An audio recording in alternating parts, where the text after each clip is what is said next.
द्वारिका की बात है। भगवान की समस्त पटरानियां जब भी अपने कार्यों से निवृत्त होती हैं तो सबके मन में इच्छा होती है कि हमको कुछ ठाकुर जी की लीला या चर्चा सुनाई जाए। चलते फिरते कभी देवकी मैया कोई चरित्र सुनाती हैं, कभी रोहिणी जी कोई चरित्र सुनाती हैं, लेकिन आधे अधूरे ही रह जाते हैं। तो एक दिन समस्त कृष्ण पटरानियों ने रोहिणी जी को बुला करके कहा, रोहिणी मैया ऐसी हैं बलराम जी की मैया, बहुत ध्यान से सुनिएगा। रोहिणी मैया का स्वरूप स्वभाव आपको इतना बड़ा सौभाग्य प्राप्त हुआ, ठाकुर जी की ब्रजलीला, मथुरा लीला और द्वारिका लीला, तीनों लीलाओं का संपूर्ण दर्शन करने का सौभाग्य यदि किसी को मिला है तो वो रोहिणी मैया को मिला है। संपूर्ण ब्रजलीला का दर्शन भी रोहिणी मैया ने किया, संपूर्ण मथुरा लीला का और द्वारिका लीला, सारी लीलाओं का दर्शन रोहिणी मैया ने किया है। तो भगवान की पत्नियों ने रोहिणी मैया से कहा, मां आप एक जगह बैठ करके धैर्य पूर्वक ठाकुर जी की संपूर्ण लीला हमको सुनाओ, ब्रज लीला सुनाओ।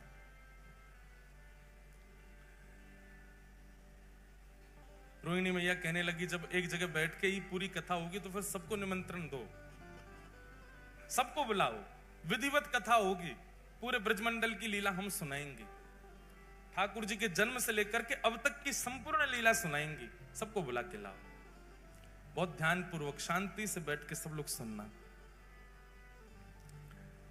तभी रुक्मणी आदि अष्टपटरानियां कहने लगी, मां सब आएंगे लीला में, लेकिन 3 लोग वर्ज्य रहेंगे, 3 लोगों को निषेध है कथा में आना।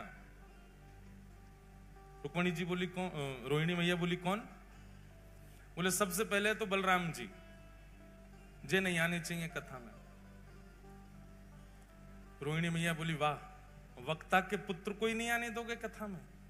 हमारे लाला हैं बलराम जी, हम कथा सुनाएंगे, हमारे पुत्र को नहीं आने दोगी? अब मां आप समझो ना, वो जेठ जी हैं और जेठ के आगे हमको इतना संकोच लगेगा कि जेठ जी बैठे हैं, कभी घूंघट करना, कभी आपने कोई कीर्तन गाया तो नाचने में भी संकोच होगा, जेठ जी बैठे हैं। इसलिए आप कृपा करके उनको तो दूर ही रखना। बेचारे बलराम जी के साथ में एक अन्याय तो हुआ कृष्ण लीला में। इसी कारण से जब रासलीला होती है तो रासलीला में हम गाते हैं, राधा नाचे कृष्ण नाचे, नाचे गोपी जन, मन मेरा बन गया सखीरी पावन वृंदावन। ब्रह्मा भी नाचे, शंकर नाचे, सूरज नाचे, चंद्र नाचे, तारे नाचे, सब ब्रह्मांड नाच रहा है, केवल एकमात्र बलराम जी नहीं नाचे। बलराम जी को रास में भी नहीं आने दिया किसी ने। क्यों? बलराम जी आए तो थे, जैसे ही रास में बलराम जी आए सब गोपियों ने घूंघट कर लिया। सब जेठ ही मानती हैं इनको, क्योंकि गोपियां भी सब कृष्ण को पति मानती हैं, ये बड़े भैया हैं, जेठ हो गए। जैसे ही गोपियों ने घूंघट किया, गोपियां सब खड़ी हो गई। अब ठाकुर जी हाथ पकड़े, नाचो। गोपियां कहें, जेठ जी खड़े, इनके आगे कैसे नाचो? तो ठाकुर जी बोले, दाऊ दादा, ये सब गोपियां नृत्य कर रही हैं, देखो गोपी बने शंकर जी भी घूम रहे हैं, गोपी बने ब्रह्मा जी भी हैं, सब गोपी हैं, आज आपको भी गोपी बन के आना पड़ेगा। दाऊ दादा बोले, मैं बनूंगा गोपी, मैं तो नहीं बनूं। तो बोले, अब यहां तो एक ही पुरुष है, मैं, बाकी सब तो गोपी हैं। आप अब संकोच हो रहा है, ठाकुर जी कैसे कहें कि बाहर चले जाओ। बलराम जी समझ गए कि भैया हम बड़े हैवे को दुर्भाग्य हमारो कि हम यहां खड़े नहीं रह सकते। बेचारे बलराम जी चले गए। आज भी स्थान है, गिरिराज जी की परिक्रमा अगर कच्ची वाली आपने लगाई हो, भीतर वाली, तो कच्ची परिक्रमा लगाओगे तो वहीं पर स्थान पड़ता है लुक लुक दाऊ जी। क्या नाम है? Look look Dau ji. वहां बैठ करके कुंज में छिप करके श्री दाऊ दादाजी नेत्रों से नीर बहा रहे हैं और रास बिहार का दर्शन कर रहे हैं। वहां से लुक लुक कर रहे हैं, देख रहे हैं रास बिहार, इसलिए उस स्थान का नाम है लुक लुक दाऊ जी। वहां बैठ करके संपूर्ण रास का दर्शन किया बलराम जी ने। आज भी वही हुआ। सब कृष्ण पटरानियां कहने लगी, बोले कि कथा में 3 नहीं आएंगे, सबसे पहले बलराम जी, जेठ जी हैं, उनके आगे हम कथा में संकोच होगा। रोहिणी मैया बोली ठीक है। दूसरा, बोले दूसरी सुभद्रा। बोले सुभद्रा जी क्यों नहीं आएंगे? बोले बहुत चंचल हैं। अरे कथा सुनते सुनते हमारे नेत्रों में अश्रु आ गए और हम कहीं रोने लग गए तो आके सामने बैठ जाएंगी। आप रो रही हो, क्या बात है, रो क्यों रही हो? अरे लीला ही तो सुना रही है मैया, आप रो क्यों रही हो? वो बहुत चंचल हैं, बहुत पूछती रहती हैं, बात बहुत करती हैं, इसलिए आप सुभद्रा जी को भी कह दो कि वो भी नहीं आवे कथा में। रोहिणी मैया बोली ठीक है। और तीसरे, बोले तीसरे द्वारिकाधीश। बोले क्यों, उनकी तो लीला है। बोले इसीलिए तो नहीं बैठाना। अब आप कहोगे कि ठाकुर जी पीरी धोती पहन के नेक्स्ट से ठाकुर जी त्रिभंग लली ठाकुर जी मटक मटक के चल रहे हैं। अब कथा सुनकर के चिंतन करना चाहिए। हम चिंतन तो करेंगे नहीं, उनको देखेंगे, अच्छा ऐसे चल रहे थे। आप कहोगी कि वह गोपी के यहाँ जाकर के ऐसे माखन चुराए हो, तो चिंतन तो हम करेंगे नहीं, उन्हीं को देखती रहेंगी। और कथा में वक्ता के वाणी और वक्ता के अलावा कोई और देखें, किसी और को देखना पड़े तो फिर कथा का रस नहीं आता। आजकल ये हो रहा है, कथाओं में झांकियां बना के रख देते हैं मंच पे। हम कोई विरोध नहीं कर रहे, पर कथा में नहीं होना चाहिए झांकी। कथा में झांकी कब आती है पता है? जब कथा में मन नहीं लगता तो झांकी बना बना के लाते हैं। चलो इससे तो मन लगे लोगों का, वो आकर्षण के लिए होता है, वो मनोरंजन के लिए होता है। कथा में तो वक्ता की वाणी सुनो, नेत्र बंद करके जो वो कह रहे हैं उसका चिंतन चित्त में करो। मन का मंथन होना चाहिए, मनोरंजन नहीं। और क्षमा करें, अगर द्वारिकाधीश यहां बैठ गए तो आप बोलोगी, हम चिंतन करेंगे किसका? हमारे सामने बैठे हैं जिनकी आप कथा सुना रही, तो इसलिए उन्हीं को देखती रहेंगे हम तो। और फिर स्वभाव आ जाता है ना, जिसकी प्रशंसा सुनाई जाती है तो हम उसको अच्छा तेरी बात बता रहे हैं, ऐसे करता है, ये होता है। और बोले आप कुछ भी बताओगी, हम श्री कृष्ण को, अच्छा तो ये सब किया आपने। इस कारण से कथा में वो भाव नहीं बन पाएगा जो बनना चाहिए। इसलिए ठाकुर जी को भी कथा में मत बुलाओ। रोहिणी मैया बोली तुमने उन 3 लोगों को निषेध किया जिन 3 से पूरी द्वारिका चल रही है।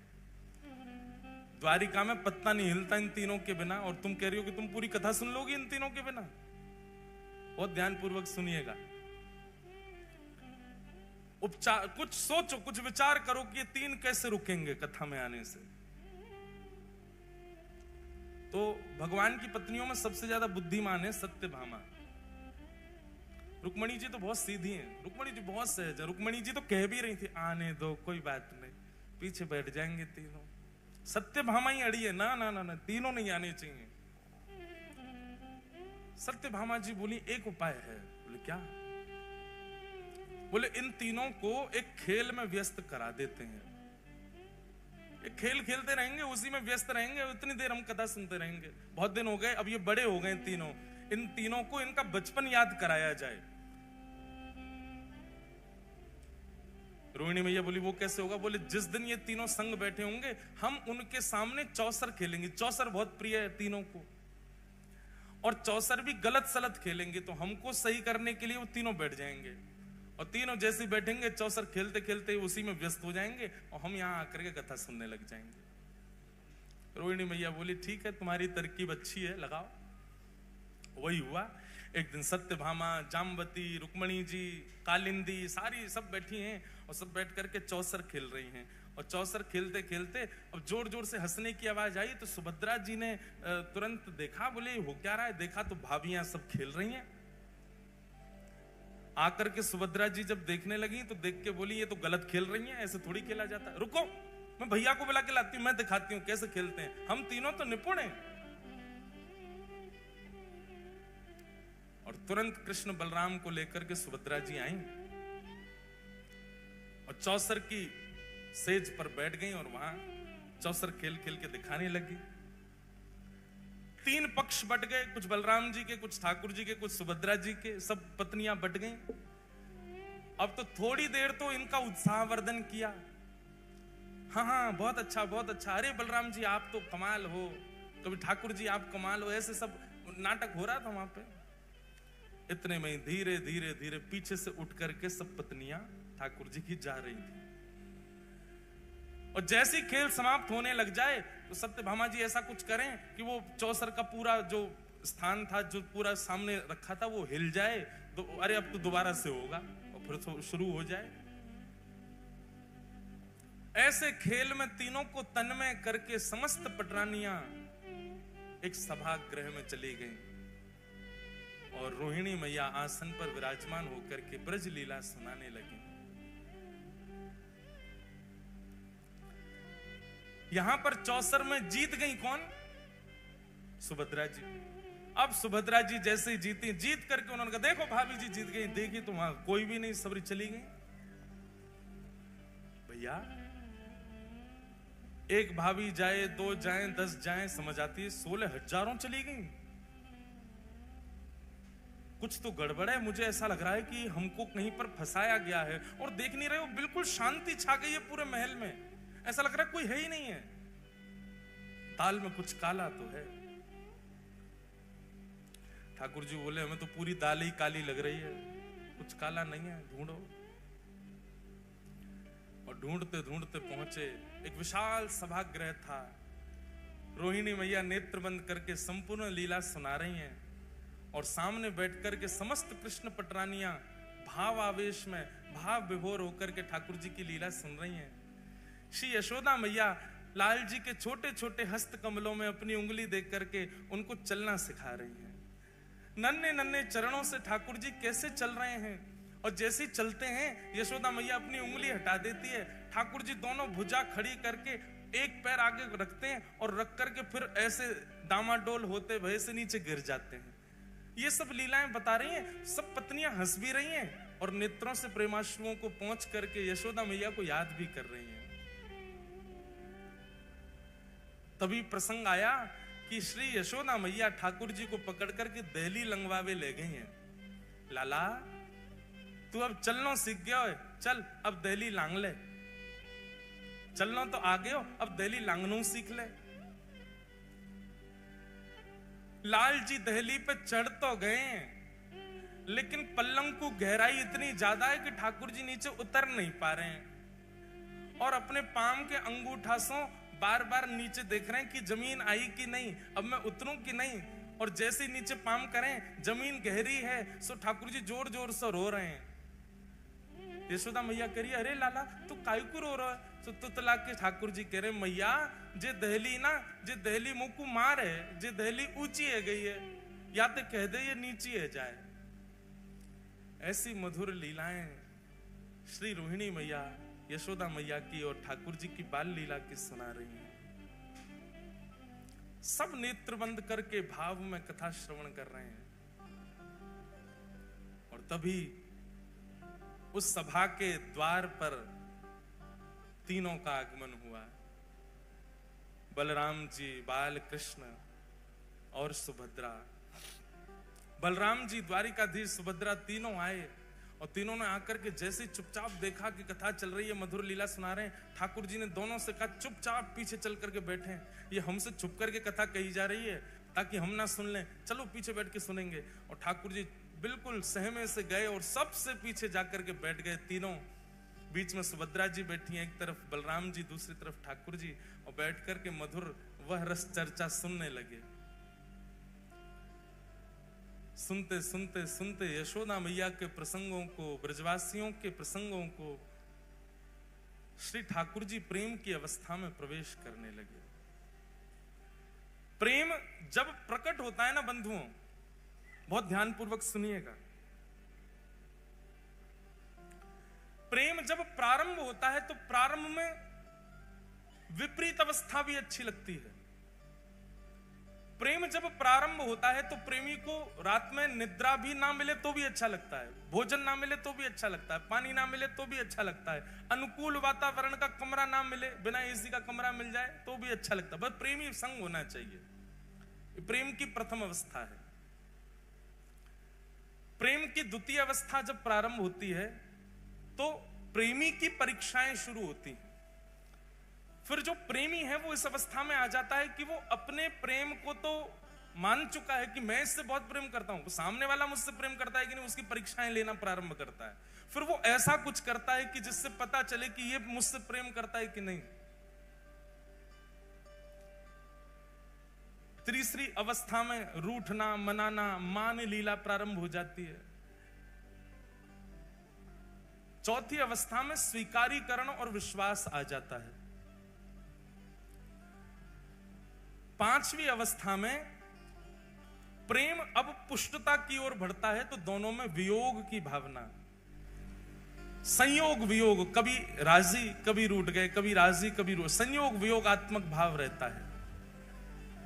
छठवीं अवस्था में प्रेम विरह प्रदान करता है। कोई भी एक थोड़ा दूर हो जाएगा। अगर प्रेम सच्चा होगा तो विरह प्रारंभ होगा। प्रेम केवल बहाना रहा होगा या केवल आसक्ति रही होगी तो उस विरह से किसी को भी फर्क नहीं पड़ेगा। छठवीं अवस्था का प्रेम प्रारंभ होते ही अगर प्रेम सच्चा है तो विरह आएगा। सातवीं अवस्था में व्याकुलता आ जाएगी। अब पहले तो अच्छा लग रहा था, इसलिए भोजन भी मन नहीं होता था, सोने का मन नहीं होता था, पर अब व्याकुलता इतनी बढ़ गई है, व्याकुलता के कारण भोजन नहीं प्रिय लगता, निद्रा नहीं प्रिय लगती।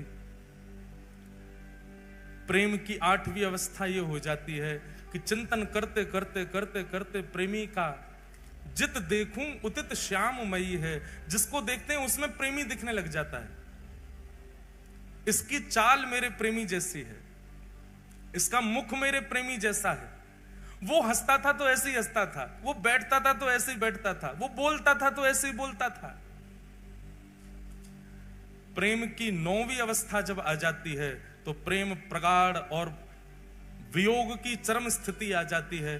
तब व्यक्ति जड़ और चेतन का भी भ्रांति नहीं रख पाता, जड़ से भी पूछने लग जाता है, जड़ से भी चर्चा करने लग जाता है, जैसी गोपियों की हो गई थी। भगवान के वियोग में वृक्षों से पूछ रही हैं, तुमने श्याम सुंदर को देखा? तुलसी से पूछ रही हैं, अरे तेरे बिना तो वो भोजन ही नहीं करते, तूने उनको देखा? मयूर से पूछती हैं, तुमने उनको देखा? तुझे तो सिर पे धारण करते हैं। प्रेम की नौवीं अवस्था आ जाती है और प्रेम की जब 10वीं अवस्था प्रारंभ होती है तो प्रेमी अपने प्रेमी का चिंतन करते करते करते करते करते करते प्रेम विगलित होने लग जाता है। जैसे एक मोमबत्ती में अग्नि प्रज्वलित करने पर वो पिघलने लग जाती है, ऐसे प्रेमी के सर्वांगीण अंग पिघलने लग जाते हैं। बहुत ध्यान पूर्वक सुनिए, कोई चर्चा मत कीजिए, हमारी प्रार्थना है। ठाकुर जी ने जब कथा में बैठना और श्रवण करना प्रारंभ किया तो ब्रजवासियों की याद आने लगी, अपनी लीला सुन के मुस्कुराने लगे, अच्छा सा लगने लगा। फिर विपरीत अवस्था भी अच्छी लगने लगी। धीरे धीरे धीरे कथा आगे बढ़ने लगी। ठाकुर जी उन अवस्थाओं को पार करते गए। पार करते करते 6वीं 7वीं अवस्था में आकर के ठाकुर जी अपना हृदय पकड़ करके सहलाने लगे, ब्रजवासियों की याद आने लगी। 7वीं 8वीं अवस्था आते ही श्री ठाकुर जी के नेत्रों से अश्रुबिंदु गिरने लगे। सभागृह में दिखने वाली ब्रज जैसी कोई भी वस्तु उसको ठाकुर जी जा जा करके अपने हृदय से लगाने लगे। मेरी मैया कहां है, मेरे बाबा कहां है, मधुमंगल श्रीदामा सब कहां हैं? इस प्रकार ठाकुर जी ढूंढने लगे। अपनी पटरानियों में ही किसी के रूप को देख करके कहते हैं, श्रीदामा ऐसा ही लगे, मेरा मधुमंगल ऐसा ही दिखे, रोहिणी मैया को देख के यशोदा मैया ऐसी लगे, बलराम जी को देख के कहते हैं दाऊ दादा हमारे नंद बाबा ऐसे ही लगे। ठाकुर जी की ऐसी अवस्था प्रकट हो गई। सब बैठे सहमे देख रहे हैं केवल।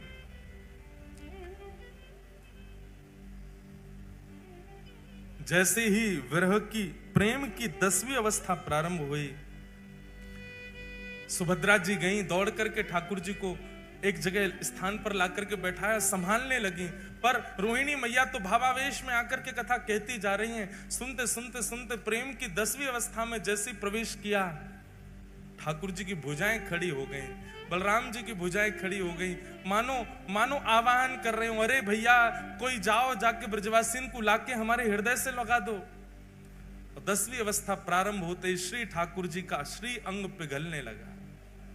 नेत्र पिघल गए, नासिका पिघल गई, कान पिघल गए, मुखमंडल पिघलने लगा, हस्त कमल पिघलने लगे, चरण पिघल गए, उदर पिघल गया, सर्वांगीण श्री अंग पिघलने लगा श्री ठाकुर जी का। प्रेम अपनी स्थिति में होता है तो नेत्रों से आंसू निकलते हैं, पर प्रेम जब चरम स्थिति में जाता है तो व्यक्ति की चर्म भी पिघलने लग जाती है। हम संसारी मानव पांचवी श्रेणी से ऊपर नहीं जा सकते प्रेम की में, क्योंकि हमारा प्रेम इतना है ही नहीं। उससे ऊपर की स्थिति में जाते ही सबको अपना स्वार्थ दिखने लग जाता है। हम कभी 10वीं अवस्था, 9वीं अवस्था, 7वीं अवस्था में नहीं जा सकते। हमारी स्थिति केवल पंचम अवस्था तक है। जैसे वियोग प्रारंभ होता है, वियोग आते ही हमको अपना स्वार्थ दिखता है, और स्वार्थ दिखते ही हम अपने प्रेमी का त्याग कर देते हैं। उससे मिलने वाले विरह को हम सह नहीं पाते।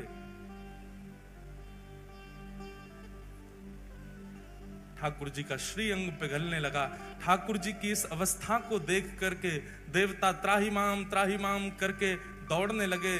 दौड़े दौड़े गए श्री नारद जी के पास, और नारद जी से जाके कहा, नारद जी कुछ करिए। अगर रोहिणी मैया की कथा को अभी रोका नहीं गया तो श्री ठाकुर जी संपूर्ण जल निमग्न हो जाएंगे।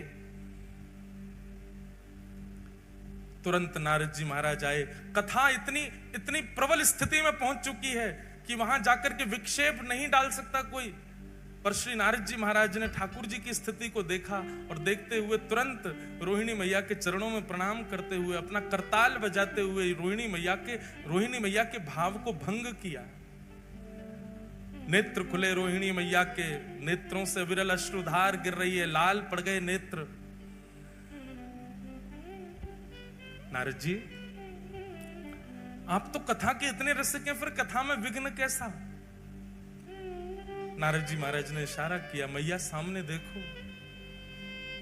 पीछे बैठे द्वारिकाधीश बलभद्र और सुभद्रा, तीनों प्रेम की 10वीं अवस्था पार कर चुके हैं। उनका श्री अंग पिघल रहा है। यदि मैं आपकी कथा को थोड़ी देर और नहीं रोकता तो तीनों जल निमग्न हो जाते, नदी बनकर के बहने लगते।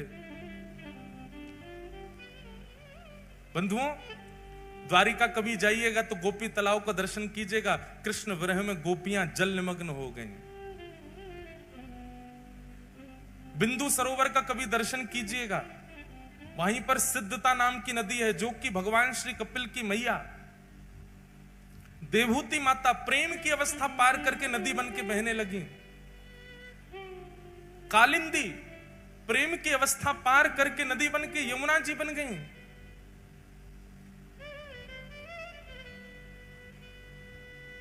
भगवान शिव का प्रेम ही श्री गंगा के रूप में परिवर्तित हो गया।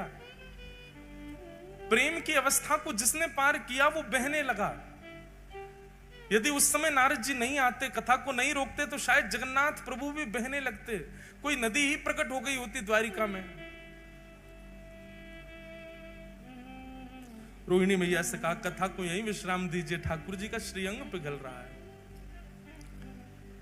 सब दौड़ करके गए, देखा बलभद्र, सुभद्रा और श्री जगन्नाथ, श्री द्वारिकाधीश, तीनों का श्री अंग प्रेम विगलित हो गया। नारद जी महाराज रुदन करने लगे, चरणों में प्रणाम करने लगे। भगवान, आप अपने रूप में प्रकट हो जाइए, नाथ ऐसा मत कीजिए। जगन्नाथ द्वारिकाधीश कहने लगे, नारद जी, पूरे विश्व को बताने के लिए कि प्रेम की अवस्था क्या होती है, यह स्वरूप मेरा सदा तुम्हारे चित्त में रहेगा। मैं अभी अपने पूर्व रूप में आ जाऊंगा, पर मेरे इस स्वरूप को तुम अपने चित्त में धारण करके रखो। कलिकाल में व्यक्ति इतना ज्ञान सहन नहीं कर पाएगा, वैराग्य अपने जीवन में ला नहीं पाएगा, पर वो प्रेम का अधिकारी बन पाएगा। उसको प्रेम स्वरूप बताने के लिए, प्रेम किसे कहते हैं यह दर्शाने के लिए, मेरा यह स्वरूप तुम्हारे हृदय से कलिकाल में पुनः प्रकट होगा। तब तक के लिए इस स्वरूप को तुम अपने चित्त में विराजमान कर लो। और वही ब्रजवासियों का प्रेम, वही श्री किशोरी जी, वही नंद बाबा यशोदा मैया के विरह में प्रेम जो प्रकट हुआ द्वारिकाधीश का, वही रूप कलिकाल में इंद्रद्युम्न राजा के द्वारा इस धराधाम पर प्रकट हुआ, जिनका नाम विश्व प्रसिद्ध श्री जगन्नाथ हुआ। बोलो जगन्नाथ महाप्रभु की।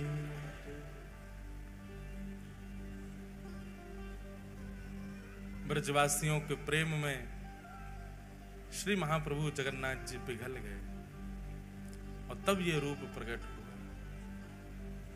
बंधुओं, संसार में सब प्रेमी अपने आप को दिखाते बताते हैं, पर प्रेम तो केवल ठाकुर जी जानते हैं और कोई नहीं जानता।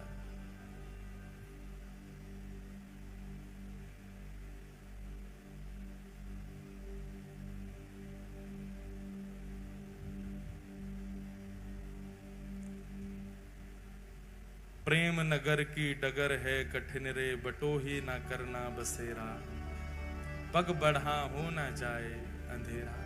हमारे ब्रजमंडल में रसिक हुए, उनका ये भाव है, भैया प्रेम के मार्ग पर यदि चल रहे हो, पहले ही सावधानी आपको कर दी जा रही है, चेतावनी दी जा रही है, इस मार्ग पर मत चले जाना। कहीं इस मार्ग में और गहराई में प्रवेश कर गए तो जगन्नाथ भगवान की तरफ पिघल जाओगे। तो इस प्रकार प्रकट हुए द्वापर में श्री जगन्नाथ। नारद जी ने उस स्वरूप को अपने चित्त में धारण कर लिया।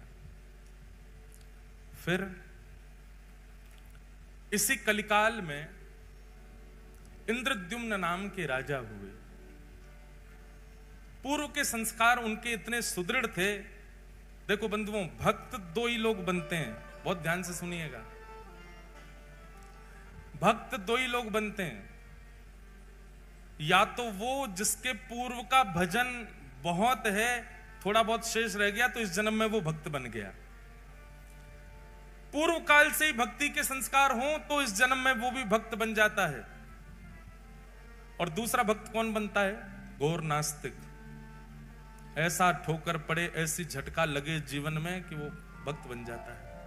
दो ही प्रकार के लोग अमूमन भक्त बनते हैं, परसेंटेज नहीं दोनों उनके ज्यादा है। तो इंद्रद्युम्न राजा के पूर्व के संस्कार बहुत ध्यानपूर्वक सुनिएगा। ठाकुर जी ऐसे नहीं प्रकट होते, ऐसे संस्कार हो तब ठाकुर जी आते हैं जीवन में। इंद्रद्युम्न राजा, बचपन से ही उसके अंदर इतनी भक्ति थी, इतना भाव था। भक्ति भाव का मतलब आप क्या समझते हैं? ठाकुर जी के प्रति भक्ति होना, ठाकुर जी के प्रति भाव होना, ये तो सबके अंदर हो जाता है। असली भक्त वाकू मानो, जाको जाको प्रेम हरि जनन सो हो। कौन से? हरि जन से। हरि जन मतलब हरि के जो दास है उनसे जो प्रेम करते हो। हम एक बात कथा में कहते हैं कि महाप्रभु श्री जगन्नाथ जी के दर्शन करके आप जितना उछलते हो, राधा रमन जी के कपाट लगे, अचानक से गुसाई जी कपाट खोलते हैं तो जैसे महाराज सबकी भुजाएं खड़ी हो जाती है, नेत्र अपलक हो जाते हैं, हृदय में प्रसन्नता हो जाती है। राधा वल्लभ जी के दर्शन होते ही महाराज हृदय में अत्यंत शांति, अत्यंत शीतलता का अनुभव होता है। ठीक वैसा ही अनुभव किसी वैष्णव जन को देख करके होता हो तो मानो कि आप वैष्णव हो, तो मानो कि आप भक्त हो। हरिजन सो प्रीति नाही, अगर हरिजन से प्रीति नहीं है तो हरि से प्रीति नहीं। इंद्रद्युम्न राजा का एक नियम था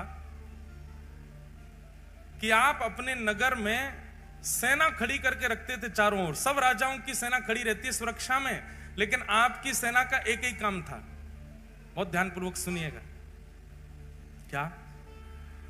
नगर में आने वाले हर व्यक्ति से पूछना कि वो कहां से आया है, और नगर से जाने वाले व्यक्ति से पूछना वो कहां जा रहा है। यदि आने वाला व्यक्ति और जाने वाला व्यक्ति किसी तीर्थ या धाम का नाम ले दे, उसको पकड़ करके राजा के पास ले जाओ। आने वाला व्यक्ति अगर ये कह दे कि मैं बद्रीनाथ से आया हूं, तो जैसे किसी नगर में प्रवेश करते हैं तो वहां के सिपाही जन खड़े होकर के लाइन लगवाते हैं, बोले हाँ एक एक करके बताते जाओ अपना परिचय, कहां से आए हो। अगर वो कह दें कि हम फलाने नगर से आए हैं, फलाने गांव से आए, तो उनको जाने दिया जाता। कोई कहता हम वृंदावन से आए हैं, कोई कहता हम अयोध्या से आए हैं, बद्रीनाथ से, इधर खड़े होते जाओ सब। अब सब भक्तों को लगे भैया ये क्या होगा पता नहीं हमारे साथ, सब घबरा जाएं, भैया क्या करोगे? बोले कुछ नहीं, हमारे राजा से आपको मिलना पड़ेगा। बोले हम पे कर नहीं है कुछ देने को। बोले कुछ देना करना नहीं है, हमारे राजा बस मिलना चाहते हैं। और जितने वैष्णव इकट्ठे होते, तीर्थ से आने वाले, सबको लेकर के इंद्रद्युम्न की सभा में जाया जाता। इंद्रद्युम्न को बताया जाता ये वृंदावन से, ये काशी से, ये वहां से, वहां, सब तीर्थों के नाम। इंद्रद्युम्न अपनी सभा पूरी करके सबको एक कमरे में बिठाता और सामने बैठ करके एक एक करके उनको बुलाता। बोले आप उस स्थान का वर्णन कीजिए, वृंदावन कैसा है। और नेत्र बंद करके इंद्रद्युम्न केवल उसका अनुभव करता था। वहां की नदी कैसी है, वहां के लोग कैसे हैं, वहां की वृक्ष वल्लरियां कैसी हैं, वहां का तापमान कैसा रहता है, वहां ठाकुर जी की सेवा कैसी होती, प्रसाद कैसा लगता है, सारी बातें इंद्रद्युम्न बैठ करके सुनता था। एक अद्भुत भक्ति का प्रकार था इंद्रद्युम्न का। और जब वो अपनी पूरी बात कर देते तो उनको खूब सारा धन धान्य देता, उनके चरण धोता, उनके चरण दल को पीता और कहता अगली बार कभी आप तीर्थ से आओ तो मेरे लिए कुछ प्रसाद लाना। तीर्थ जाने वाले जो लोग होते थे नगर से, उनको अपने पास बुलाता, कहां जाओगे, कहां रुकोगे, वहां कैसे करोगे, क्या करोगे, रास्ता कैसा है, कैसे जाओगे, व्यवस्था कर देता रास्ते की। और कहता लौट के आओ तो मुझसे जरूर मिलना, बताना कैसा लगा वहां पे, मैं तो राजा हूं, कार्यकाल छोड़ के जा नहीं सकता। ऐसी उसकी भक्ति। हमारे वृंदावन में भी ऐसी भक्ति होती है, इसी को मानसी भक्ति कहते हैं। इंद्रद्युम्न राजा मानसी यात्रा करता था, सारे तीर्थ घूमे थे उसने केवल मन ही मन से। और इसी मानसी यात्रा करने का उसको एक दिन फल क्या, रात्रि में जब सोता था तो चिंतन में वो तीर्थ धाम और वहां के ठाकुर ही उसको दिखाई देते थे। एक दिन ऐसे ही पूछते पूछते पूछते वैष्णवों से, उनके संग बैठ के सत्संग करते करते रात्रि में इंद्रद्युम्न सोए। और जैसे ही सोया, स्वप्न में उसको एक पर्वत दिखाई दिया। उस पर्वत में सुंदर गुफा है और उस गुफा के भीतर त्रिभंग लली श्याम सुंदर बिल्कुल नील मणि की तरह चमक रहे हैं। अद्भुत उनकी छटा, ऐसा अद्भुत दर्शन करने लगा। उनका दर्शन करके नेत्र आनंदित हो गए। उनकी सुंदर चरण की, उनके सुंदर अंग की सुगंधी इंद्रद्युम्न को आने लगी। उनकी वो एक क्षण की झलक इतनी सुंदर, इतनी मनमोहक थी। छटपटा करके नेत्र खुले इंद्रद्युम्न के, जलपान करने लगा, अपनी छाती को मसलने लगा। ये मैंने कैसा दृश्य देखा, ये कौन थे, ये कहां के ठाकुर जी। मैंने इतने तीर्थयात्रियों से पूछा पर ऐसा स्वरूप तो किसी ने मुझे वर्णन नहीं किया। अत्यंत व्याकुल हो गया इंद्रद्युम्न। अब तो जो भी तीर्थयात्री आए उनके तीर्थ की चर्चा ना सुन के अपना हृदय का भाव बताता। ऐसी आंख है, ऐसी कमर है, ऐसा मुख है, ऐसे चरण हैं, आपने इनके बारे में सुना, ये कौन है, पर्वत पर रहते हैं। वैष्णव जन कहे नहीं, हमने तो नहीं देखा। अत्यंत व्याकुल हो गया इंद्रद्युम्न। संतों की खूब सेवा करता, बस मन में यही चिंतन था, बस इनका पता मुझे लग जाए, ये कौन है जो मुझे स्वप्न में दिखे। बंधुओं एक बात बताएं, ये इंद्रद्युम्न के साथ हुआ ये तो हमने पढ़ा है, पर प्रत्यक्ष मैंने कई लोगों को सुना भी है। हमारे गिरधर लाल जी के एक आध वैष्णवों के तो मुझे याद है, उन्होंने कभी लाल जी को देखा नहीं, पर उनके स्वप्न में ठाकुर जी जाके उनको दर्शन देके आ चुके हैं। हमारे वृंदावन राधा रमन लाल जी, कोई व्यक्ति वृंदावन नहीं आया पर उसको स्वप्न में जाकर के पहले ही उसके दर्शन देके आ चुके हैं। ऐसे ठाकुर जी ने दर्शन दिया इंद्रद्युम्न को। एक दिन रात्रि में सोया, अत्यंत विकल व्याकुल, रोज चिंतन करता ठाकुर जी का। तभी उसके स्वप्न में पुनः वह ठाकुर जी प्रकट हुए और प्रकट होकर के उन्होंने अपना नाम बताया। हे इंद्रद्युम्न, मैं नील माधव हूं, मैं तुम्हारी भक्ति से बहुत प्रसन्न हूं और तुम पर अनुग्रह करना चाहता हूं। नीलाचल पर्वत पर मेरा निवास है। कुछ आदिवासियों से ही मैं अपनी सेवा कराता हूं, इससे ज्यादा संकेत मैं नहीं दे सकता। तुम स्वयं खोज करके मेरे इस अनुग्रह को स्वीकार करो। इंद्रद्युम्न अत्यंत प्रसन्न हो गया। थोड़े थोड़े संकेत उसको मिल गए थे। इंद्रद्युम्न ने अपने भाई, जिनका नाम था विद्यापति, बहुत ध्यानपूर्वक सुनो, विद्यापति को कहा कि लीलाचल पर्वत है, वहां पर आदिवासी सेवा करते हैं, नीलमाधव भगवान वहां पर विराज रहे हैं, तुम जाकर के उनकी सुध लेकर के आओ, वो ठाकुर जी मुझ पर कृपा करना चाहते हैं। तब विद्यापति नीलाचल पर्वत के पास गए और वहां जाकर के उन्होंने देखा तो सब कोल भील हैं, सब वन के लोग हैं, आदिवासी हैं, और वो सब वहां पर रहते हैं, रह करके कैसे सेवा करते हैं, क्या करते हैं, वो सब का थोड़ा थोड़ा अनुभव करने लगा। तभी एक दिन एक कन्या पर उसकी दृष्टि गई, अत्यंत भोली सीधी कन्या, उसका नाम था ललिता।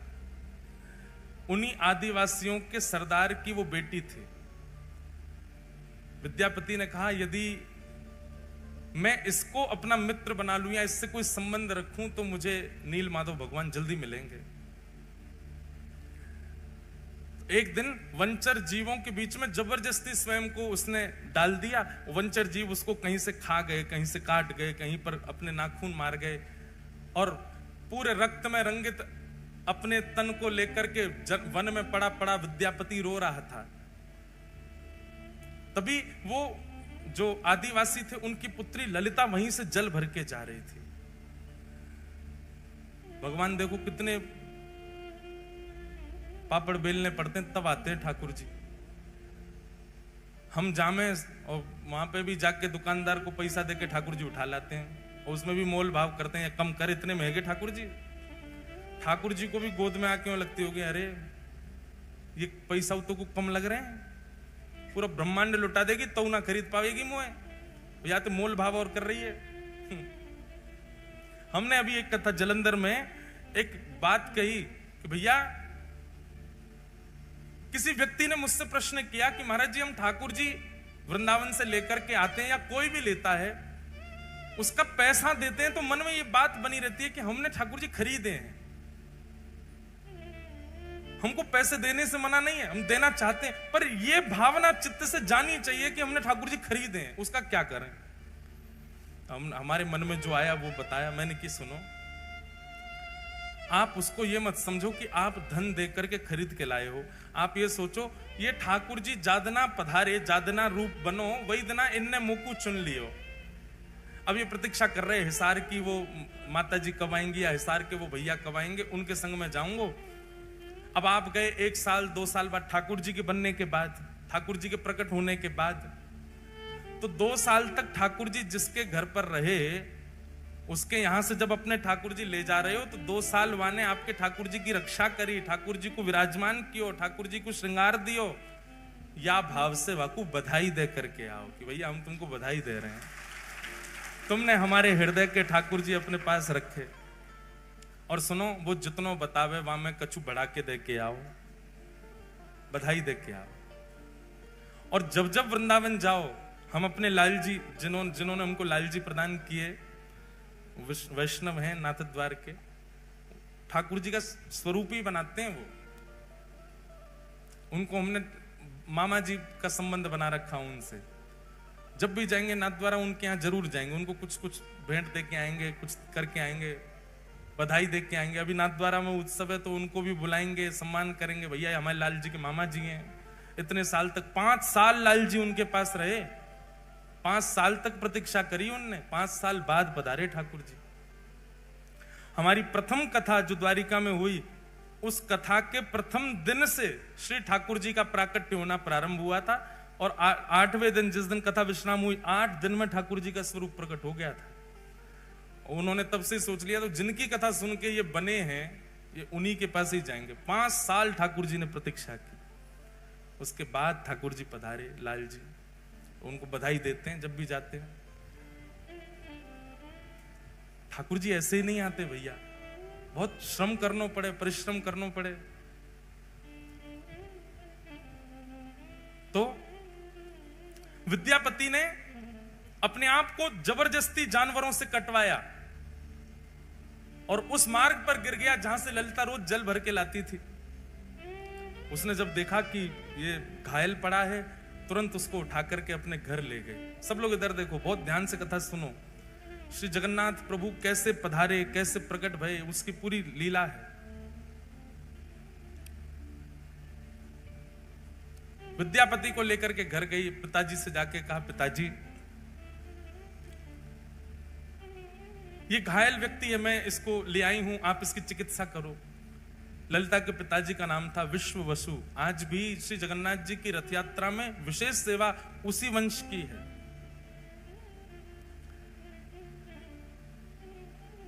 उसने चिकित्सा आदि की, चिकित्सा करके विद्यापति को घर पे ही रखा। बोले जब तक ठीक नहीं हो जाए तब तक उसको घर पे ही रखो। दोनों पिता और पुत्री मिलकर के उसकी खूब सेवा करते। धीरे धीरे विद्यापति ठीक होने लगा। उसकी तो पूर्व से साजिश थी, अब इसको साजिश कहना थोड़ा अटपटा लगता है, पर उसकी पूर्व से योजना थी कि मुझे नील माधव भगवान चाहिए, उसके लिए चाहे जो करना पड़े। धीरे धीरे ठीक हुआ। ठीक होकर के अब वो उसी घर में ही रहने लगा। विश्व वसु के साथ में उनका जो काम था खेती बाड़ी आदि वो कराने लगा। ललिता के साथ में थोड़ी उसने मित्रता कर ली। धीरे धीरे ललिता से प्रेम कर लिया। क्योंकि नील माधव भगवान की सेवा बहुत गुप्त रूप से होती थी, किसी को पता नहीं होता था कौन करता है, कैसे करता है, कहां है ठाकुर जी। उसके लिए ये सब करना बहुत जरूरी था उसको। विद्यापति ने धीरे धीरे धीरे उन समस्त कोल भीलों से, उन समस्त आदिवासियों में अपना स्थान बना लिया। आप तो सब उसको अपने परिवार जैसा समझने लगे। और एक दिन ललिता ने अपने पिताजी से कहा, मुझे बहुत प्रिय है, आप मेरा इसी से ब्याह करा दो। विद्यापति से पूछा, तुम ब्याह करोगे हमारी पुत्री से? बोले कि मेरा तो परिवार ही नहीं है, मैं तो आपका हूं, आप करा दो ब्याह। और ललिता के साथ में विद्यापति का ब्याह हो गया। विद्यापति कौन है? विद्यापति कौन है? इंद्रद्युम्न राजा का भाई। अगर भूल भाल मत जाइए, बात पूरी कथा सुनते रहो। ललिता के साथ में इनका विवाह हो गया। अब विवाह के बाद ये घर जमाई बन के ही रहने लगे। वहीं उनके विश्व वसु के घर में ही रहते थे। विश्व वसु रोज सुबह ब्रह्म मुहूर्त में जाते थे, नहा धो करके स्नान करके गीले कपड़े पहन के अपरस में जाया करते थे और साथ में कुछ पुष्प और कुछ सामग्रियां लेकर के जाते थे। विद्यापति ललिता से पूछता था, ये सुबह सुबह ससुर जी कहां जाते हैं? बोले ये पूछो मत, और आज के बाद पूछना भी मत, हमें भी नहीं पता इसके बारे में। ये गोपनीय रहस्य है, बचपन से हम ऐसे देखते आए, हम भी कभी नहीं पूछते, करने दो, पिताजी करते हैं, और तुमको क्या करना। विद्यापति समझ गया। बोले ये नील माधव भगवान के पास ही जाते हैं, ये उन्हीं की सेवा करते हैं, इसीलिए किसी को नहीं बताते। धीरे धीरे देखने लगा, रात्रि में चंदन घिसा जाता है, पुष्प तोड़ करके लाए जाते हैं, गीले कपड़े में बांध के रखे जाते हैं, सुबह गीले कपड़ों में जाया जाता है और अंधेरे में जाते हैं, सूर्य उदय से पहले आ जाते हैं। तो अद्भुत है। एक दिन रात्रि में अपने ससुर जी के पास ही बैठ गए। अब तो प्रेम भाव बहुत ज्यादा ही हो गया था, पुत्र की भांति विद्यापति हो गया था। अपने ससुर जी के पैर थोड़े थोड़े दबा रहे थे, और तो दबाते दबाते धीरे धीरे पूछा, आप पुष्प किसके लिए तोड़ के लाते हैं? ये रोज रात्रि में आप चंदन किसके लिए घिसते हैं? पिताजी आप सुबह ब्रह्म मुहूर्त में कहां जाते हैं? पुत्र मोह में आकर के, और पुत्र मोह से भी ज्यादा होता है जमाई मोह। जमाई तो पुत्र से भी ज्यादा प्रिय लगता है। तो धीमे से प्रसन्न होकर के, देखो अब तो तुम हमारे घर के सदस्य हो, किसी को बताना मत, और तुम तो हमारे प्रिय हो, मुझे तुम पे बहुत भरोसा है, मेरी पुत्री तुमने स्वीकार की, किसी से कहना नहीं। नीलाचल पर्वत है, और लीलाचल पर्वत पर नील माधव भगवान विराजते हैं। वे प्रत्यक्ष ठाकुर जी हैं। वो चलते फिरते सारी लीलाएं होती हैं उनकी, पर उनके दर्शन का अधिकार केवल मुझको है, और मेरे बाद मैं जिसको चाहूंगा उसको होगा। विद्यापति ने कहा, तो आपके तो कोई पुत्र है नहीं, तो दर्शन आपके बाद किसको होगा? फिर आप क्यों ना ये सेवा मुझे भी दे दो। पहले तो विश्व वसु ने मना किया, नहीं नहीं नहीं, मैं नील माधव भगवान से पूछूंगा, वो जैसी आज्ञा करेंगे वही होगा। ऐसे में तुमको लेके नहीं जा सकता। लेकिन रोज रोज यही बात करने से एक दिन विश्ववसु ने मन में सोचा कि ठीक है, तुम्हारी इतनी इच्छा है, मैं तुमको ले तो चलूंगा, लेकिन याद रहे आंख पे पट्टी बांध के मेरे साथ चलना पड़ेगा, ताकि तुम मार्ग ना देख पाओ। कहीं तुम योग्य नहीं हुए, नील माधव भगवान को तुम प्रिय नहीं लगे, और कहीं तुम बिना उनकी अप्रियता के वहां पहुंच गए, तो ठाकुर जी के अंतर ध्यान ना हो जाए। इसलिए दर्शन कराऊंगा, लेकिन प्रतीक्षा करना, ठाकुर जी को जब तुम प्रिय लगोगे तभी उनकी सेवा में जा सकोगे। और अगले ही दिन आंखों पर पट्टी बांधी विद्यापति के, और उसके ससुर जी विश्ववसु उनको लेकर के जा रहे। लेकिन विद्यापति तो इसी बहाने, इसी चतुराई से आया था कि उसको नील माधव भगवान चाहिए। उसने रात्रि में ही एक पोटली में खूब सारी राई भर ली। राई समझते हैं, सरसों के दाने, वो भर लिए, और भर करके उसमें एक सुई का छेद करके उसको अपनी कमर पर बांध लिया। और कमर पर बांध के दूसरे दिन पिताजी ने रुई लगाई, रुई के ऊपर पट्टी बांधी, पट्टी बांध के हाथ पकड़ करके ले गए। वो नीचे से उसने पोटली थोड़ी सी दबाई, उसमें से राई निकलने लगी। चला गया पर्वत के ऊपर, दुर्गम मार्ग पार करके नीलाचल पर्वत पर गुफा में पहुंचे। और गुफा में जाकर के नील माधव भगवान की सेवा आदि करने के बाद कहा कि अब मैं तुम्हारी पट्टी खोलूंगा, एक क्षण देखना, दर्शन करके फिर पट्टी बांध लेना। और जैसे ही उसकी पट्टी खुली, सामने नील वर्ण के श्री नील माधव भगवान मंद मंद मुस्कुरा रहे हैं, कटाक्ष कमल नेत्र हैं, सुंदर ठाकुर जी का वपु दिखने लगा। दर्शन हो गए। दर्शन करते ही तुरंत पट्टी बांधी, बोले चलो अब वापस यहां से, ताकि मार्ग ना पता कर ले। वापस लग रहे, अब देखो तुमको दर्शन हो गए, अब नील माधव भगवान आज्ञा करेंगे तो तुमको सेवा मिलेगी, नहीं तो ऐसे ही रहो। अब उसको कहा, वो तो छटपटा रहा था, उसको दर्शन हो गए, वही छवि दिखे, बोले भैया कब से प्रतीक्षा कर रहे हैं, अब इन सबको मैं बताऊंगा कि इन्हीं की आज्ञा है मेरे भैया को, तो ये लोग मानेंगे नहीं। भैया अपना राजपाट छोड़ करके आ नहीं सकते।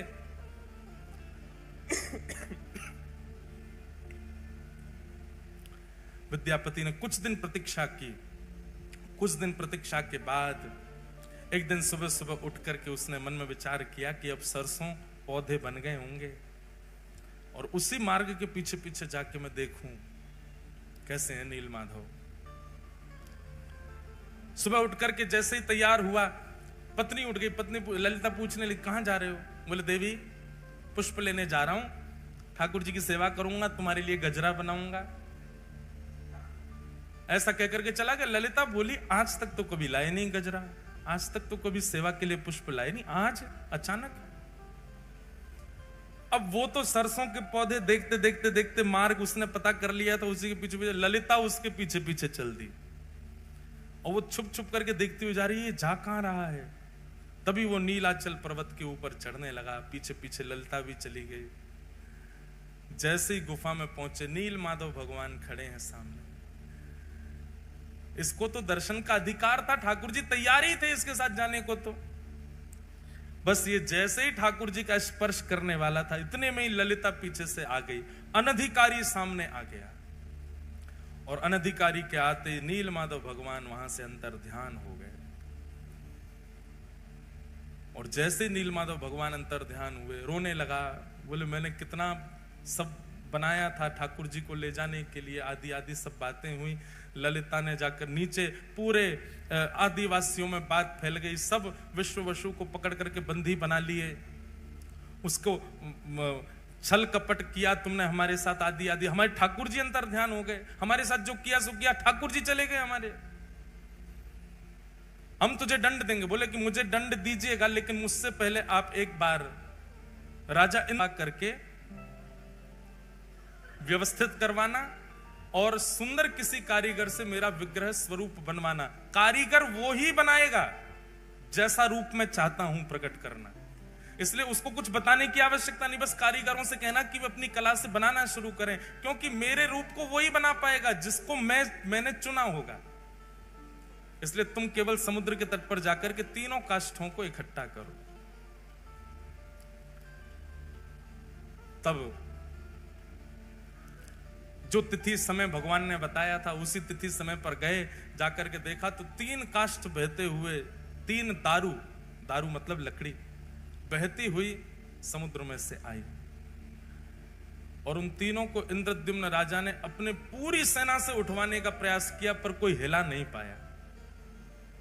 उठाना तो बहुत दूर की बात। तब नील माधव भगवान की, जिन्होंने अनन्य सेवा, अनंत सेवा की, विश्व वसु को ही पुनः बुलाया गया और उन्होंने आकर के, चंद लोगों ने उठाया तो वो दारू ब्रह्म अपने आप उठ गए और ले जाकर के उनको गुंडीचा की रानी के महल में रखवाया। इंद्रद्युम्न राजा ने दुनिया के श्रेष्ठ से श्रेष्ठ कारीगरों को बुलाया। ये लकड़ियां हैं 3 और आपको इनसे स्वरूप, कैसा स्वरूप बना, बोलो जैसा तुम्हारा मन करे वैसा बनाओ। वर्णन आता है कि महाराज बड़े से बड़े कारीगर आ गए, छेनी हथौड़ा रख करके स्वरूप निर्माण करना चाहें, पर वो छेनी हथौड़ा चलावें तो जैसे मानो ऐसा लगे लोहे पर चला रहे हों, चिंगारियां निकलती हैं, पर एक एक रत्ती भर भी उसमें छिद्र नहीं हो पाता। बड़े बड़े कारीगर अपने छेनी हथौड़ा टूटे हुए राजा इंद्रद्युम्न के सामने रख देते, क्षमा करो भगवान हम नहीं बना पा रहे। फिर कोई बंगाल से आता, बोले हम करके दिखाएंगे, वो भी नहीं बना पाते। फिर कोई कहीं से आता, वो भी नहीं बना पाते। तो भगवान ने आज्ञा की, त्रिलोकी के सबसे बड़े चित्रकारी में, कार्य कलाकारी में माहिर श्री विश्वकर्मा जी को बोले आप जाओ और जाकर के मेरा वही रूप प्रकट करो जो नारद जी के चित्त में विराज रहा है। तब विश्वकर्मा जी एक वृद्ध कारीगर, एक मूर्तिकार के रूप में आए, दीनहीन से बिल्कुल पीछे खड़े थे सबसे। इंद्रद्युम्न राजा कारीगरों से कह रहा था, बोले मैं धन देने में कोई कमी नहीं छोड़ रहा, आप क्यों नहीं बना पा रहे? बोले क्या करें, हमारी छेनी हथौड़ा ही टूट जाते हैं। तब सबसे पीछे खड़े वयोवृद्ध उस कारीगर ने कहा, महाराज मुझे सेवा दें। इंद्रद्युम्न ने उपहास कर दिया, बोले इतने बड़े बड़े नहीं कर पा रहे आप वयोवृद्ध, आपकी लकड़ियां बाट देख रही हैं शमशान घाट में, आप बनाओगे? तब आपकी पत्नी गुंडीचा के हृदय में भाव आया, बोले वो कह रहे हैं, एक बार सबने प्रयास किया तो उनको भी करने दो, ठीक है आप भी प्रयास करके देखिए। तब उस कारीगर ने कहा, देखिए प्रयास तो करूंगा लेकिन मेरी कुछ शर्तें हैं। बोले क्या शर्तें हैं? बोले पहली बात, मैं जब ठाकुर जी का स्वरूप बनाऊं उस समय कोई आएगा नहीं। 21 दिनों तक मैं और काष्ठ एकांत में रहेंगे। राजा मैंने तुमको देखा, तुम हर 5 मिनट में जा के देखते हो कुछ हुआ कि नहीं हुआ, कुछ हुआ, ऐसा नहीं। 21 दिन तक तुम आओगे भी नहीं उस स्थान पर जहां ठाकुर जी का विग्रह बन रहा होगा। राजा बोला, हमको कैसे पता चलेगा कि आप बना रहे हो? बोले बाहर खड़े खड़े छेनी हथौड़ा और जो भी प्रयोग हो रहे होंगे सामग्री, उनकी ध्वनि से तुमको पता चल जाएगा कि स्वरूप बन रहा है ठाकुर जी का। 21 दिन तक कोई नहीं आएगा, ये मेरी शर्त है। राजा ने बात मान ली और यहां विश्वकर्मा जी ने बनाना प्रारंभ किया ठाकुर जी को। बनाते बनाते बनाते बनाते 15 दिन बीते और 15 दिन तक रोज आवाज आती थी भीतर से, कुछ ना कुछ क्रिया चल रही है। 15 दिन तक इतना उतावला इंद्रद्युम्न दिन रात कान लगा के सुनता ही रहता था, हाँ ठाकुर जी बन रहे हैं, मेरे ठाकुर जी बन रहे हैं। अगर नहीं बन रहे होते तो पहले दिन ही आ जाते, छेनी हथौड़ा लेके नहीं बन रहा, इतने सारे कारीगर सब निरस्त हो गए, इनसे बन रहे हैं इसीलिए तो अभी तक चल रहा है काम भीतर। 15 दिन तक अत्यंत आनंदित इंद्रद्युम्न तो उत्सव की व्यवस्था करने लगा, बोले मेरे ठाकुर जी प्रकट होने वाले हैं। 15 दिन व्यतीत हुए, 15 दिन बाद ही महाराज भीतर से आवाज आनी बंद हो गई। आवाज आनी जैसे ही बंद हुई, पूरा दिन सुनता रहा, आवाज नहीं आई। थोड़ी और प्रतीक्षा करी, आवाज नहीं आई। उसके चित्त में शंका उत्पन्न हुई कि बहुत वयोवृद्ध हैं, कहीं ऐसा तो नहीं बनाते बनाते पधार गए हूं भीतर ही, मेरे ठाकुर जी अधूरे रह जाएं। सबने कहा, बोले उनकी शर्त है, मना किया उन्होंने। बोले तो कब तक नहीं खोलूं मैं ठाकुर जी बनी नहीं रहे, एक दिन पूरा प्रतीक्षा कर ली मैंने। अरे भाई ठाकुर जी कहीं अधूरे रह गए हो, वो पधार गए हो भीतर, फिर क्या होगा? अरे कोई और कारीगर आके आगे कार्य कर लेगा। किसी की ना मान करके गुंडीचा और इंद्रद्युम्न ने जैसे ही द्वार खोला, द्वार खोल करके देखा तो छेनी हथौड़ा नीचे रखे हैं, वो जो कारीगर थे वो वहां थे ही नहीं। और सामने जैसे ही देखा, जन्म वेदी है वो, जहां ठाकुर जी 7 दिन विराजमान होते हैं रथ पे जाकर के, उसको जन्म वेदी कहते हैं गुंडीचा के महल में। उस जन्म वेदी के ऊपर जैसे ही देखा है, तभी क्या पाया, 3 विग्रह ही 3 रूपों में विराजमान हैं, जहां पर बिल्कुल दाहिनी ओर में श्वेत वर्ण के श्री बलभद्र जी महाराज दोनों भुजा लेकर के, मध्य में सुभद्रा जी और वाम अंग में साक्षात नील माधव भगवान ही श्री जगन्नाथ जी के रूप में खड़े हुए। श्री जगन्नाथ महाप्रभु की। प्रथम दर्शन करते ही इंद्रद्युम्न रोने लगा, हाय नाथ, ये कैसा स्वरूप, भुजा भी नहीं बनाई पूरी, पेट भी अधूरा छोड़ दिया, अरे नेत्र भी नहीं। मैं पहले ही मना कर रहा था कि उसको मत लाओ, वो तो वृद्ध है। अरे ये बीच में स्वरूप, इनके तो हाथ ही नहीं है, पैर ही नहीं है, ये कैसा स्वरूप बना दिया। तुरंत मूर्छा आई इंद्रद्युम्न को, और मूर्छा आते ही ठाकुर जी ने पूरी द्वारिका लीला उनको दिखा दी। बोले ये स्वरूप सामान्य नहीं है इंद्रद्युम्न, ये मेरा प्रेम विगलित स्वरूप है। पूरे विश्व में मेरे अनेक अनेक रूप होंगे, पर ऐसा रूप एकमात्र पूरे भारत में, पूरे ब्रह्मांड में, पूरे त्रिलोक में यदि कहीं होगा तो केवल और केवल तुम्हारे पास नीलाचल पर्वत पर होगा, और कहीं नहीं। भगवान त्रिभंग लली गोलोक धाम में भी हैं, ठाकुर जी धनुष बाण लेकर के साकेत धाम में भी हैं, शंख चक्र गदा पद्म धारण करके वैकुंठ में भी हैं और पृथ्वी पर भी हैं। पर श्री जगन्नाथ तो केवल और केवल पृथ्वी पर हैं और कहीं भी नहीं, केवल इस भूमि पर।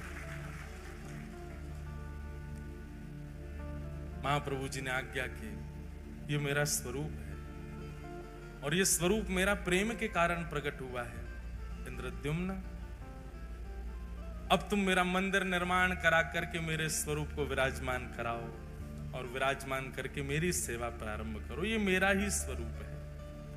तब इंद्रद्युम्न के हृदय में जो दोष उत्पन्न हो रहा था, जो भाव उत्पन्न हो रहा था, ये कैसा स्वरूप, वो भाव, वो दोष, वो दूर हो गया। पूरे जगन्नाथपुरी में, पूरे लीलाचल पर्वत पर महाराज श्री क्षेत्र में उत्सव मनने लगा। इंद्रद्युम्न ने भव्य मंदिर का निर्माण कराया और भव्य मंदिर में जाकर के महाप्रभु श्री जगन्नाथ विराजमान हुए। बोलो जगन्नाथ भगवान की जय। महाप्रभु श्री जगन्नाथ विराजमान हुए। और कल फिर मैंने इसके आगे की कथा सुनाई थी। इंद्रद्युम्न राजा ने अपनी राज पदवी का त्याग कर दिया और राज पदवी का त्याग करने के बाद अपना संपूर्ण जो खजाना उसका था वो सब भगवान की सेवा में अर्पित कर दिया। गुंडीचा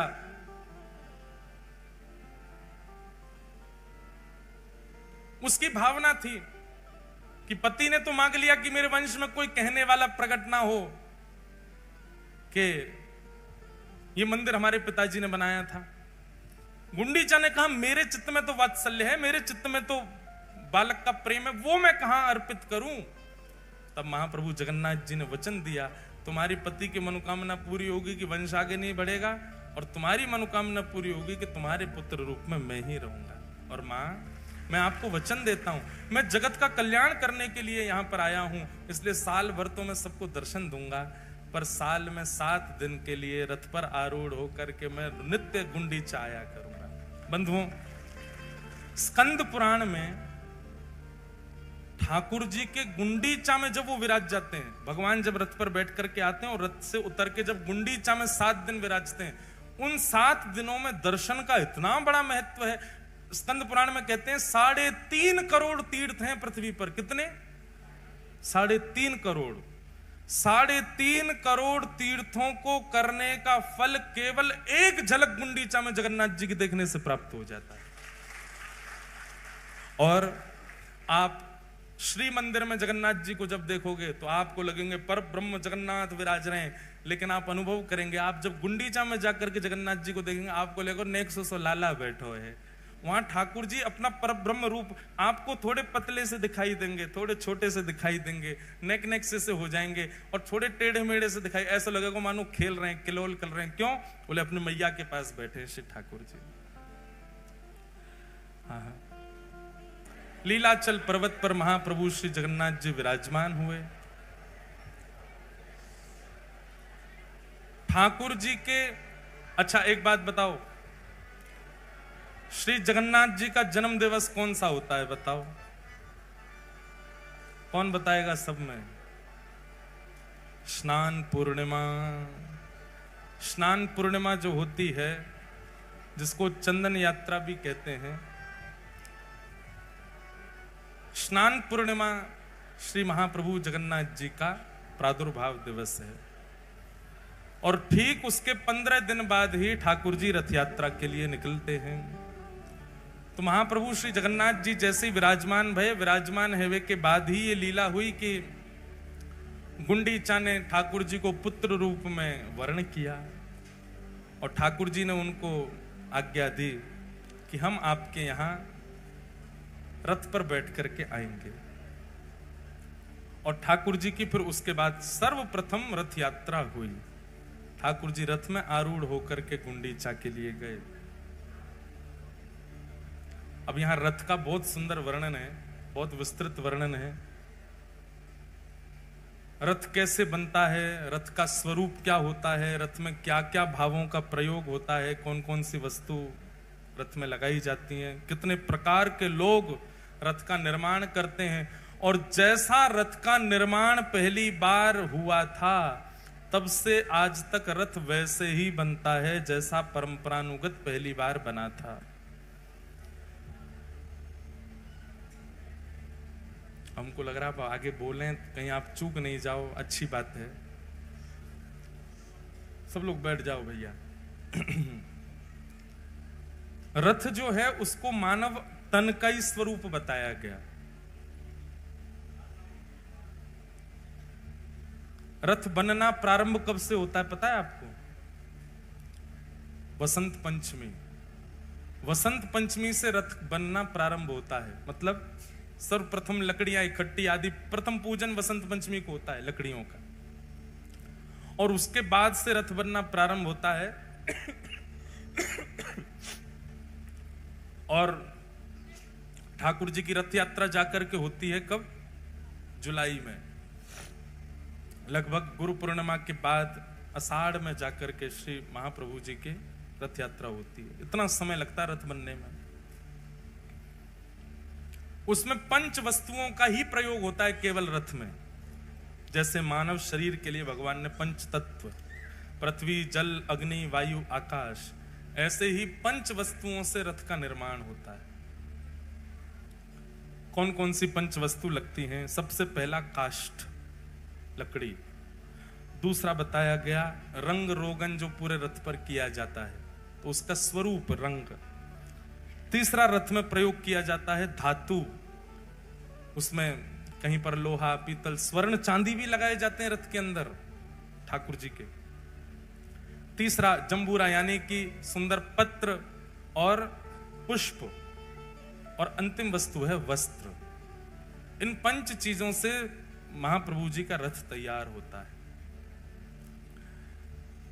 रथ तैयार होने के बाद में 7 लोग उस रथ का निर्माण करते हैं। कौन कौन से 7 लोग रथ का निर्माण करते हैं? सबसे पहला जो श्रेणी है, 7 लोग नहीं, मतलब 7 कैटेगरी है। एक एक कैटेगरी में 20-20 लोग हैं। पहले कैटेगरी है गुणाकार। ये गुणाकारी जो होते हैं, इनको अधिकार होता है ठाकुर जी की लकड़ी लाने का और उसको व्यवस्थित करके प्रदान करने का। काष्ठ आए बड़े बड़े, अब उनको छोटे छोटे रूपों में परिवर्तित करना, ये गुणाकारी जो लोग सेवादार होते हैं उनका काम होता है। दूसरे सेवादार होते हैं महाराणा। महाराणा, ये महाराणा कौन है? जो रथ बनाते हैं, सबको इकट्ठा करके उसको स्ट्रक्चर प्रदान करते हैं, महाराणा। तीसरे हैं लोहकार, जो लोहे का काम करते हैं, रथ में कहां पर चोवा लगाना, कहां पे क्या करना, वो सारा काम जो करते हैं। चौथे होते हैं चक्का नायक। ये चक्का नायक कौन होते हैं? जिनको चक्र बनाने की, जो रथ के पहिया होते हैं उनको बनाने की इनकी सेवा होती है। उसके बाद होते हैं मूर्ति नायक। पूरे रथ पर मूर्तियां बनाई जाती हैं, देवी देवताओं की, गंधर्वों की, माताओं, भगवान को नजर ना लगे तो हाय माताओं की भी मूर्ति बनती है। कई सारी मूर्तियां तो संसार को दिखती नहीं है, वो भीतर होती हैं, उनका भी निर्माण बहुत बहुत उच्च ढंग से रथ का निर्माण किया जाता है। ऐसे नहीं होता बस चक्का लग गए बैठ गए ठाकुर जी। उसमें एक सारथी भी बनाए जाते, घोड़े भी बनाए जाते हैं, दुनिया भर की, उनको गिनते गिनते आदमी थक जाए, इतनी मूर्तियां बनती हैं पूरे रथ पर। मूर्तिकार। तो गुणाकार, महाराणा, लोहकार, चक्रनायक, मूर्तिकार, और छठवे होते हैं चित्रकार। मूर्तियों में चित्र भरने का काम जिनका होता है। और अंतिम होते हैं सूचीकार, यानी कि दर्जी। रथ का जो शिखर होता है वो पूरा कपड़ा का ही होता है, पूरा कपड़ा से बनकर के निर्मित होता है। हमारे श्री गिरधर लाल जी का भी रथ यहाँ पर आया हुआ है, वो भी वहीं से बनकर के आया है। और जो गिरधर लाल जी का रथ है ना, वो रथ उन्हीं काष्ठों से बना है जो काष्ठ जगन्नाथ जी के रथ के प्रयोग में आते समय छेनी हथौड़ा से अलग कर दिए गए, उस काष्ठ से वो रथ बना है। जो काष्ठ रथ में प्रयोग हुआ तो जो बच गया शेष, उससे वो रथ बना है श्री गिरधर लाल जी का। तो इस प्रकार रथ तैयार होता है पूरा। 7 प्रकार के मजदूर लगते हैं, 5 प्रकार की सामग्री लगती हैं, और तब जाकर के रथ का निर्माण होता है। हम बस इतना निवेदन करना चाह रहे हैं कि जब रथ के निर्माण की खबर पूरे भारत में फैलने लगी, तो फैलते फैलते ये खबर पहुंची कहां? गोस्वामी तुलसीदास जी के पास। जब गोस्वामी जी पधार गए, भगवान के आने के तो बहुत समय बाद गोस्वामी जी का प्रादुर्भाव हुआ, पर जब गोस्वामी जी ने श्री जगन्नाथ जी के बारे में सुना और जगन्नाथ जी के रथ का वर्णन जब उन्होंने सुना,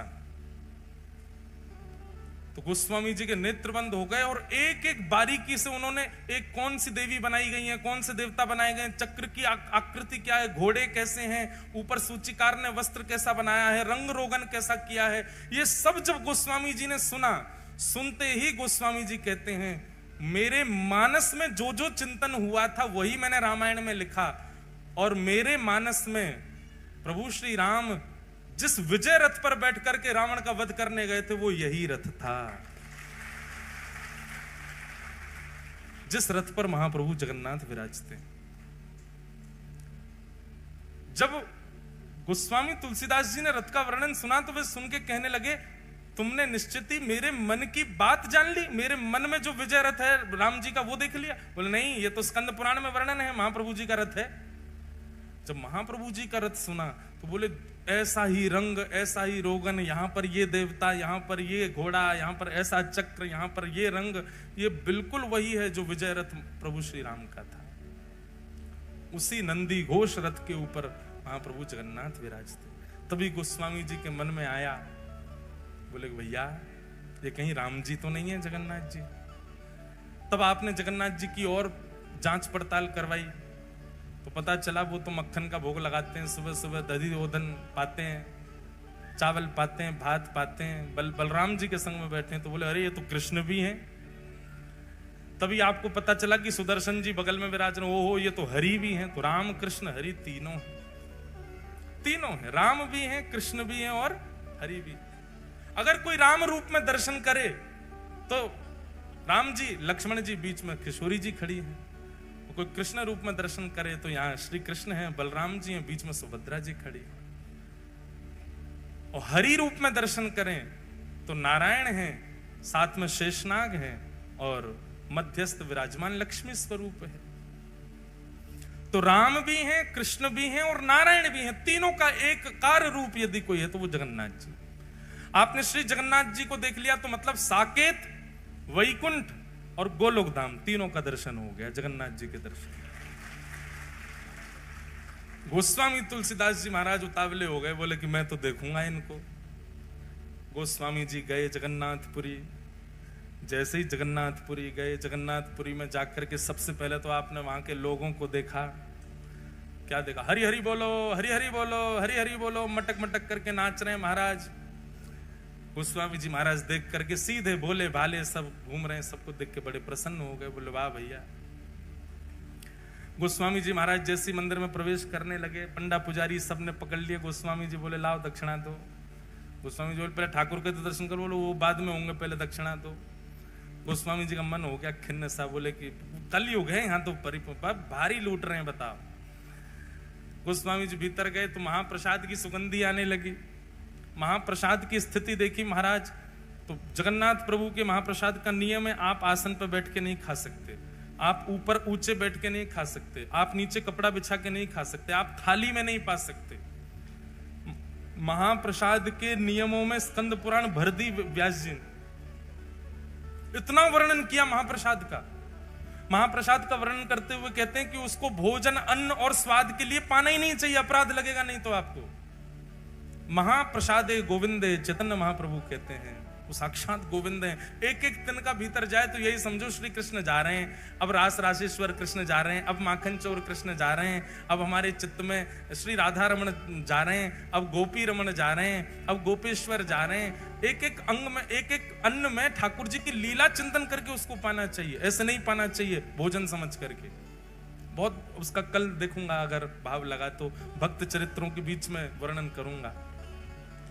आप महाप्रसाद पा रहे हैं और कोई आकर के आपकी थाली, आपके पत्तल में से पाले, आप उसको रोक नहीं सकते। आपने एक बार भी रोका, और मान लीजिए आपने रोका नहीं, मन में सोचने लगे मेरा क्यों खा रहा है, आपके महाप्रसाद उसी समय उसका भाव नष्ट हो जाएगा।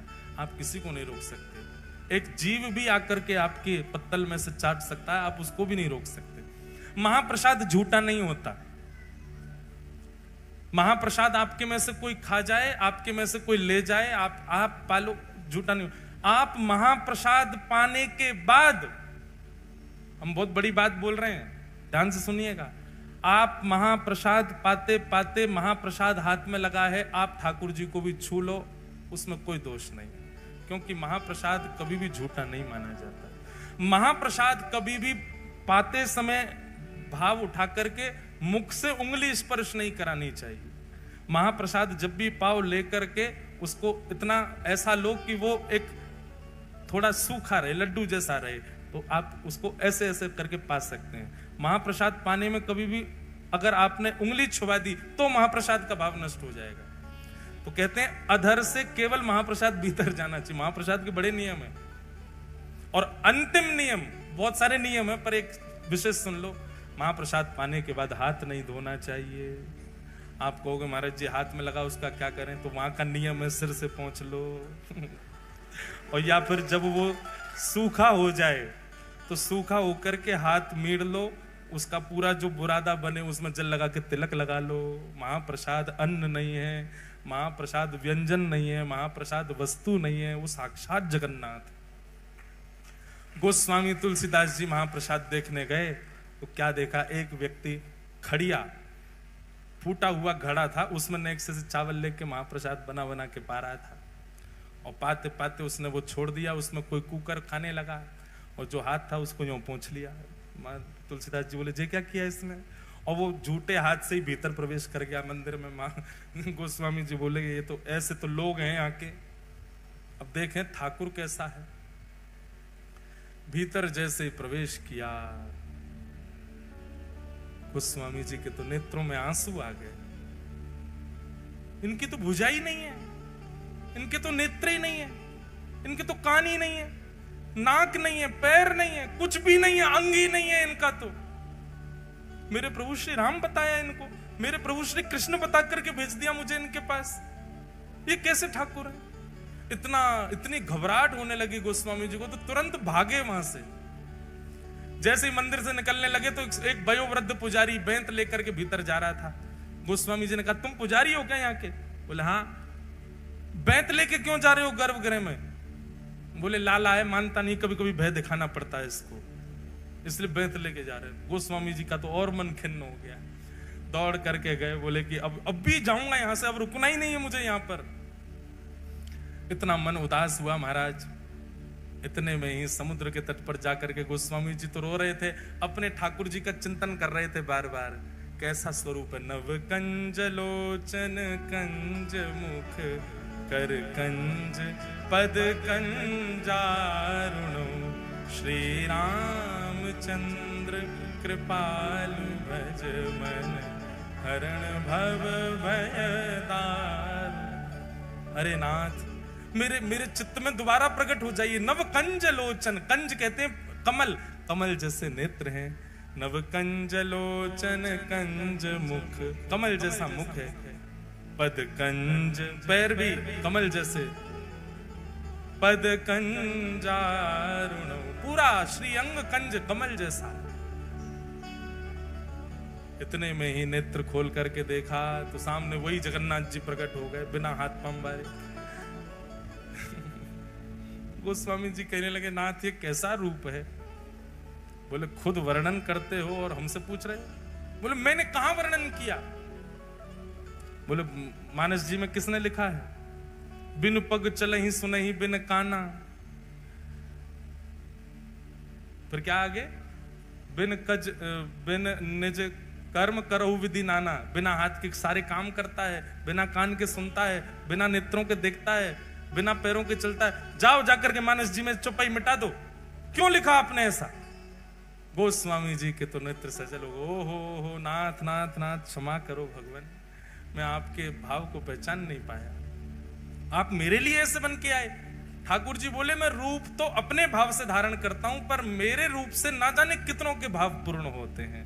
गोस्वामी जी, आपने मानस जी में ये जो भावना लिखी है ना, ये मेरे जगन्नाथ रूप की भावना है। मेरे भुजा नहीं है, पर फिर भी एकमात्र जगन्नाथपुरी ऐसा है जहां पर ठाकुर जी का महाप्रसाद कभी सामने नहीं रखा जाता।